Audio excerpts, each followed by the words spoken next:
Hello everyone, welcome to our FRM1 series, and today's topic is banks, which is part of financial markets and products. This is a very theoretical study, so we have added lots of examples throughout to make it interesting and easy to understand. So let's start with what exactly is a bank. Banks are intermediaries between entities that needs money and entities that have surplus money. So let's see what this statement exactly means. So where does bank gets its money from? Number one, individuals. We generally save a part of our income in form of saving accounts and term deposit or fixed deposit in banks. Second, corporates. Similarly, corporates also keeps a part of their profit that they don't need for immediate business activities into banks. For example, cash-rich companies like Apple has billions of dollars of cash which they have kept it in banks. And if we see at home, cash-rich companies like Infosys, they keep money that they don't need for their business activities in banks. Next is religious institutes which gets lots of donation which they ultimately keep into bank. Next are governments in form of foreign aids via foreign countries or stimulus package via country's own government. So suppose during a crisis situation, a government of country will flood banks with lot of money so that banks in turn lends out money to corporates and individuals to increase consumption and increase economic activity. Now let's see who needs money. Individuals for buying car, for buying home, to spend on education. Governments for infrastructure projects like roads and railways.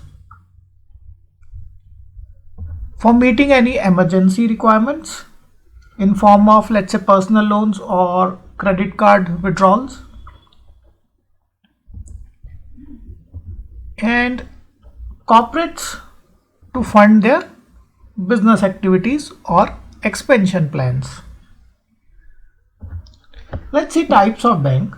For classification purpose, banks are classified into commercial banks and investment banks. Commercial banks gives loans and takes deposits, and a bank may be more focused on retail loans, that is loans to individuals, or it may be more focused on wholesale loans, that is loans to corporates. For example, HDFC Bank is more focused on retail loans, whereas ICICI Bank is more focused on wholesale loan. Retail loans are smaller in size, but they are much safer. So a bank has to find many times more customers, as average loan per customer is very small in retail loans. For example, let's say $1,000. Wholesale bank in comparison has to find less customers, as average loan size is much bigger, let's say $100,000 per customers, but they are risky, they are more risky.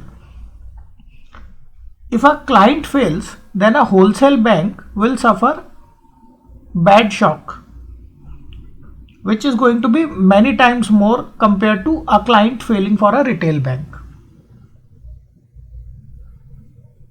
Investment banks, on other hand, works with corporates mainly to raise money for them, that is not through loans and through other means. For example, IPO, which means selling own unit in form of shares to general public. Then they may be involved in merger and acquisition activities, which involves selling a company, merging various units within a company, or purchasing another company. So most of us have interacted with commercial banks but might not have got opportunity to face investment banks in our life. So let's discuss investment bank activities in bit more detail. Private placements. Selling securities, that is bonds or equities, to HNI, that is wealthy individuals, and FII, which is foreign institutes like foreign banks or insurance companies or foreign investment banks, and DII. DII stands for domestic institutes, which includes domestic banks, domestic insurance companies, and domestic investment banks. Public offering. Selling securities to retail public. A part of it is sold to DII, FII, HNI. Most popular mechanism of public offering is an IPO, or an initial public offer, which is basically the first time when company offers its shares to public. Another popular mechanism is FPO, or follow-on public offer, which is basically company offering more shares after they have done an IPO. IPO valuation is done by investment bank and price range is given to public for bidding. Dutch auction is mostly used to determine exact price. We'll understand with example how Dutch auction works, but before that let's cover some more topics. Best efforts. While doing an IPO or a private placement, investment banks makes best effort to sell all of the securities. If a part of security remains unsold, then investment bank is not liable in this mechanism. That is in best effort mechanism. And investment bank is earning via fees for its service. This is slightly different to firm commitment, where investment bank ensures that all the securities are purchased. If not by the clients, then investment bank purchases these securities itself, and then later on it sells these securities to public itself at a higher price, and thus making the money. Now let's come back to an example of how Dutch auctions work.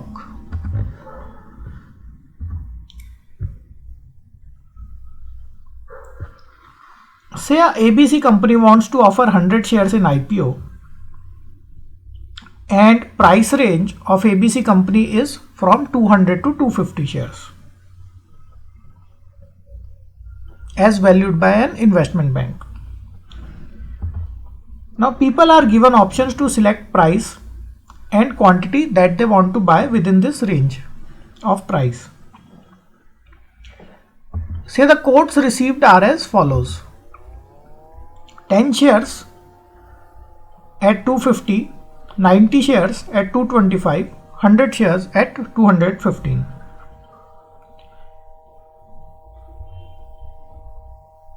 So can you imagine what would be the exact price at which shares will be issued?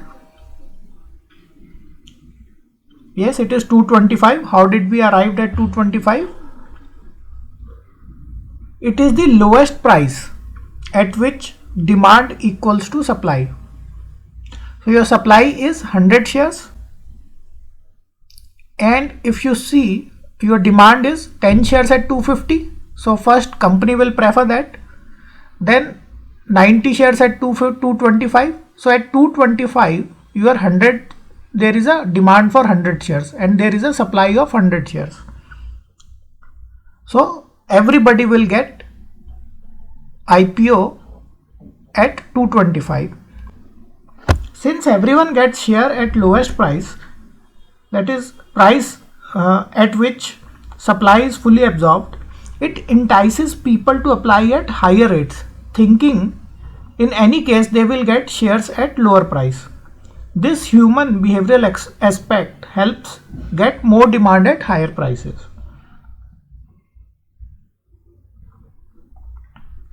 Now, suppose if everyone starts applying at 250, thinking that if there is more, if the final price decided is 225, they'll anyway going to get at 225. So thinking that, let's say everybody starts applying at 250, what happens is, in case total demand at highest price, that is 250 in our example, is more than 100 share offered, so a lucky draw will be held. And every person who gets allotment will get it at 250.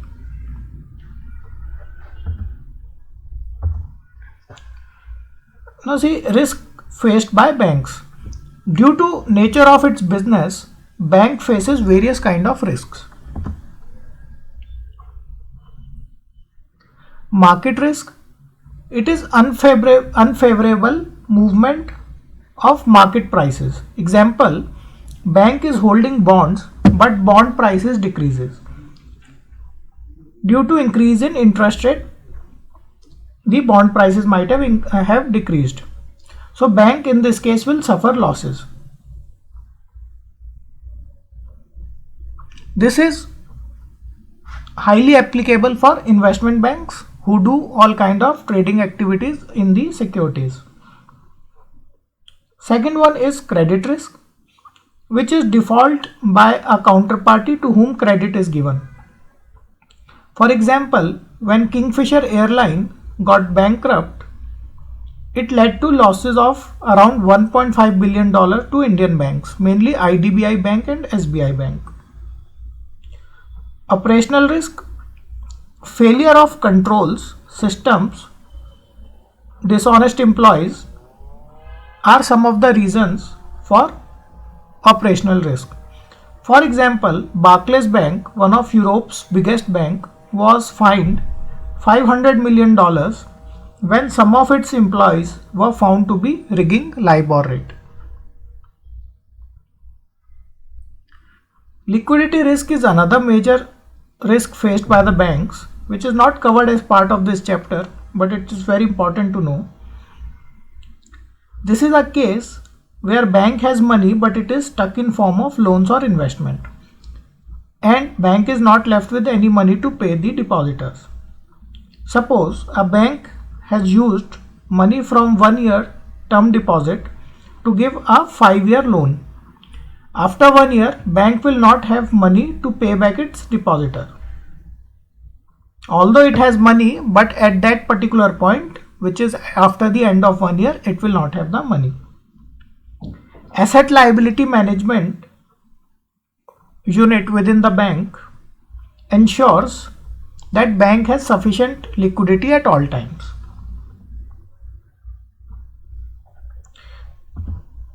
A major way to mitigate or absorb these risks is capital. Since bank has lot of risk, there is something called as capital which is used to absorb these risks. Capital can be considered as bank's own money, like equities or past profit, which is truly bank's own money. Nobody has any legal claim on it. Bank needs to hold capital equal to some percent of bank asset. That is, if bank makes a loan of $1,000, let's say bank may be needed to hold a capital of $50, that is 5% of its assets. It is a simple way to understand.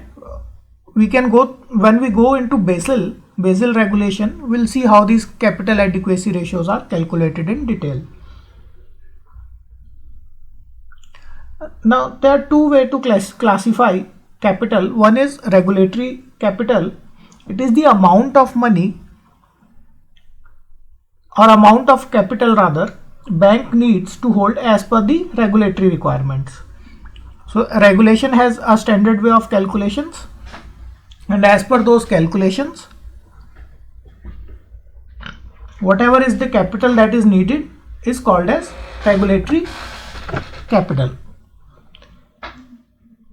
The second classification is economic capital. It is the amount of capital bank needs to hold as per their own modeling.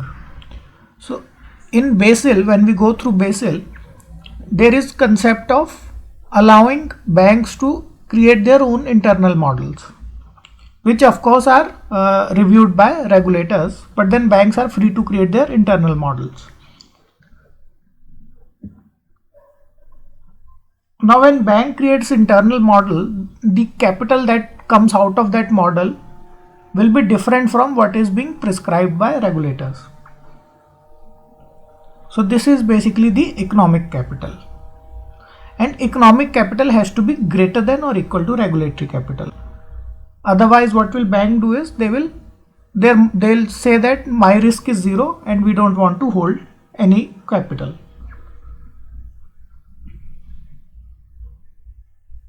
So if you want to go into more details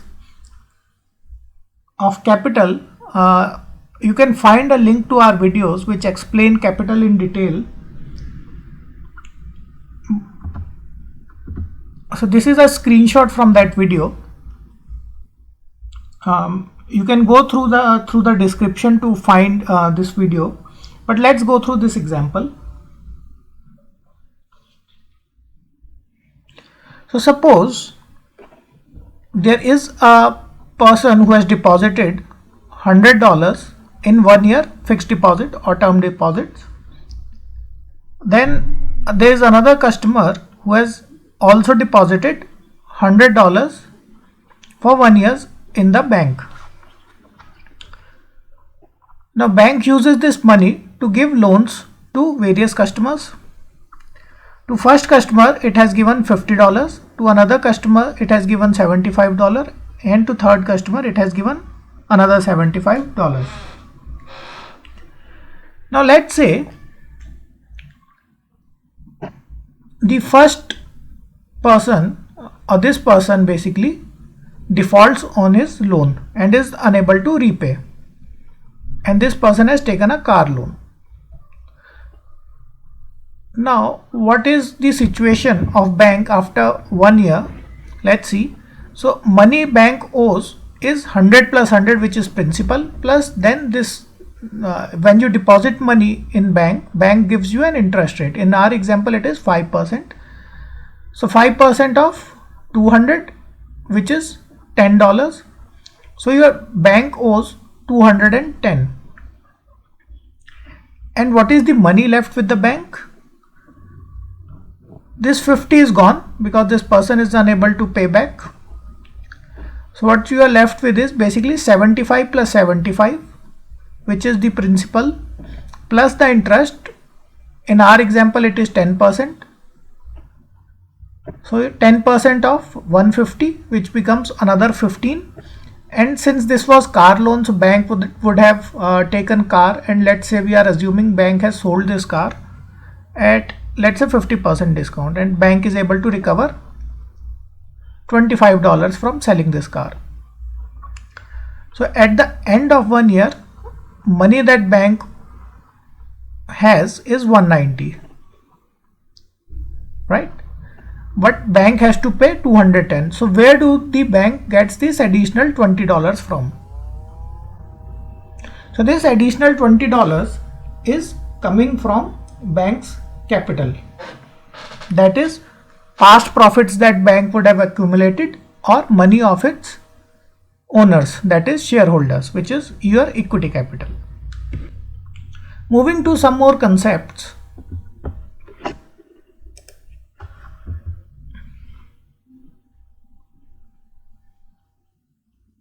We will see a high level structure of SBI, which is the largest bank in India.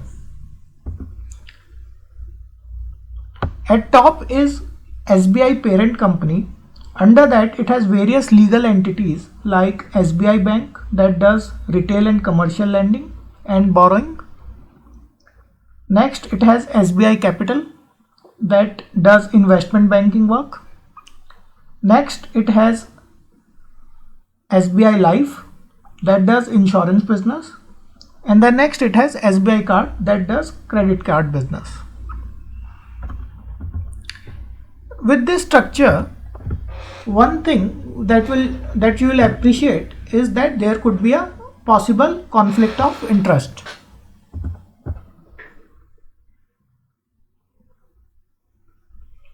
Single bank is generally involved in all type of activities like IB, securities, retail, commercial, and each of these companies has access to information that is sensitive.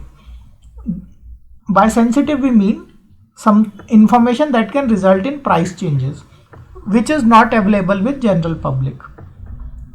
It's just because of nature of your business you are able to access that information that is not available in a public domain. For example, a commercial bank, while processing a loan for a company, might come to know about its growth plan, which company might have kept secret to avoid competitors knowing about them. Now, commercial bank can pass on this information to investment bank, which might buy its shares before others know about this information. This can lead to loss for people who are not aware about such information, as they would have sold their shares at less price to IB. How to prevent conflict of interest? Chinese walls are implemented, which are virtual physical barriers. I mean virtual and physical barriers to prevent people in these two parts of banks from talking to each other and passing information to each other. There are regulations like Glass-Steagall Acts, which in detail describe how to build these barriers.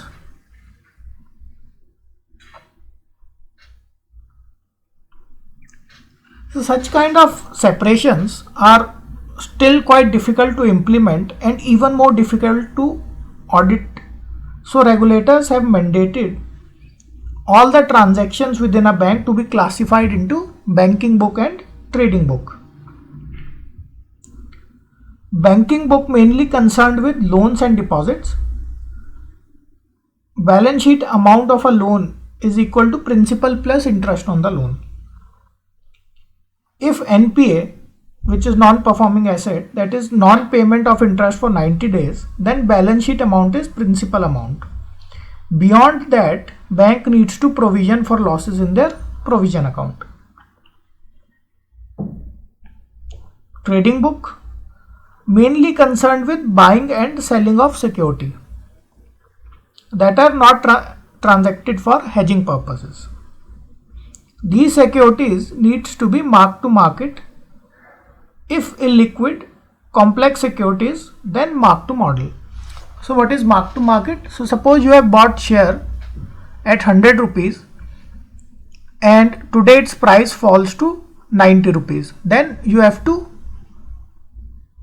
show in your books that today you have faced a loss of 10 rupees. Even if you have not sold the securities, you still have to kind of realize this loss in your books and you have to keep money for as a margin just in case that price goes down further.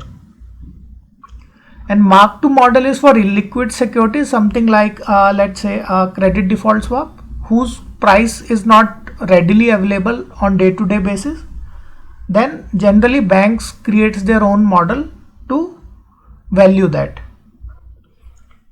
Okay, let's go through some more concept. Now every bank, or rather every bank account is insured to some extent so that in case of a failure, that is bankruptcy by a bank, depositor do not lose all their money, because it's generally people's hard-earned money that they keep in banks, which they have accumulated over their lifetime.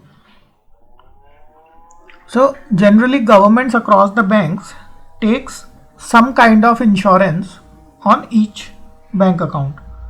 For example, insurance per account in USA is $250,000. And if we see in India, insurance is 100,000 rupees per account. And I think this has gone up to 500,000 rupees per account. This means if bank goes bankrupt, still depositor will get 500,000 in their account or a check written to them, or whatever means government prefers, but people will get at least some money so that they don't lose their entire life savings, and they may not feel they may not get into a position where they don't have money to purchase their next meal also. So the intention is quite noble, but then this leads to certain moral hazards. Moral hazard is a phenomena where one start taking more risk if they are insured than they would have otherwise taken. In our examples, bank may start taking more risk. Consider this example to understand moral hazard. Suppose you have a shop. You will take utmost care of it from theft or fire, etc. Now say you have an insurance on that shop. Now you will tend to get complacent, as even in case of fire you will still get back your money that is lost. This is known as moral hazard. Moral hazard can be prevented by linking insurance premium based on the risk. So a poorly capitalized bank will have to pay more premium for the same insurance. In our example, a shop with poor, let's say poor electrical fittings and poor firefighting equipments will have to pay more premium to keep the insurance.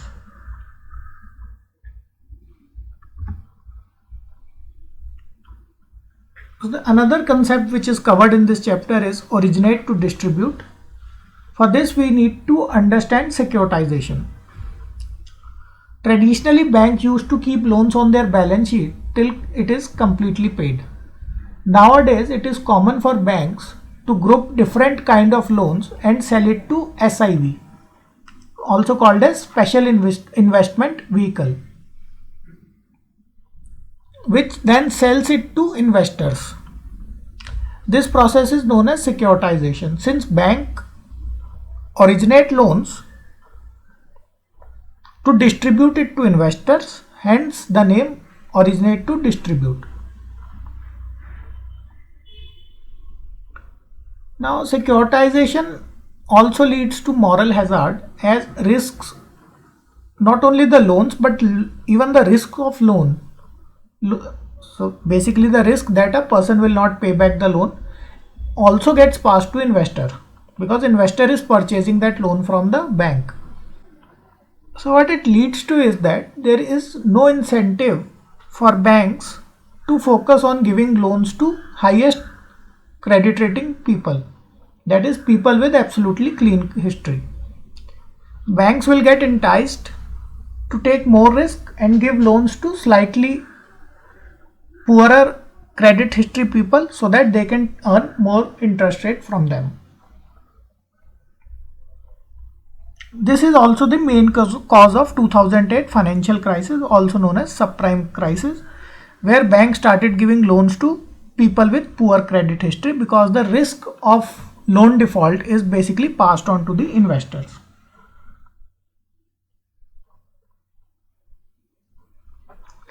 Again, if you want to understand securitization in detail, we have a video, a link to its description. Link to this video is given in our description.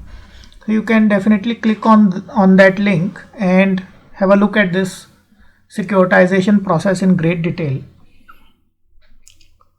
But still, for completion of this chapter, let's go through this securitization process in a summarized way. Here the originator is a bank, as it originates the loan and it bundles up a bunch of these loans, let's say its home loan portfolio, and sells it to a SPV, which is nothing but a legal entity of same bank whose only purpose is basically to divide this loan into securities. For visualization purpose, think of company getting divided into number of shares. And to sell these securities to investors and receive money in turn, which gets used to pay back the originator. This way, loans and risk associated with the loans are transferred from bank to SPV and then finally to investors. So that's it for today's video. If you like our video, then help us expand our reach by sharing our videos with your friends and colleagues and also subscribing to our channel. Thank you and all the best for your studies.